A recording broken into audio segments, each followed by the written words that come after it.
Coca-Cola Light παρουσιάζει το πρώτο Cyprus Fashion Week by Harper's Bazaar σε συνεργασία με τον Σύνδεσμο Σχεδιαστών Μόδας Κύπρου.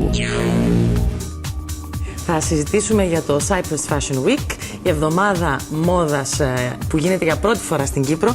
Έχω εδώ μαζί μου δύο εκλεκτές κυρίες, την κυρία Κάλια Πατσά, η οποία είσαστε Διευθύντρια Εταιρικής Εικόνας και Επικοινωνίας της Coca-Cola, σωστά το λέω? Πολύ σωστά. Coca-Cola Lights είναι υποστηριχτής της μόδας, γιατί είναι πάντα στη μόδα ίδια.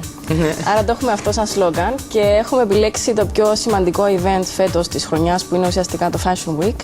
Επειδή το πρώτο αναψυχτικό των γυναικών για ευνόητους λόγους ουσιαστικά στηρίζει το χώρο της μόδας, έτσι είπαμε να ταυτιστούμε με αυτό που πραγματικά θεωρούμε ότι θα αφήσει μια άλλη ιστορία και δεδομένα στον κυπριακό χώρο. Σε μια λαμπερή διοργάνωση που πραγματοποιήθηκε στη Λευκοσία, η Coca-Cola Light ανακοίνωσε την χορηγία της στο μεγάλο θεσμό του Κυπριακού Fashion Week.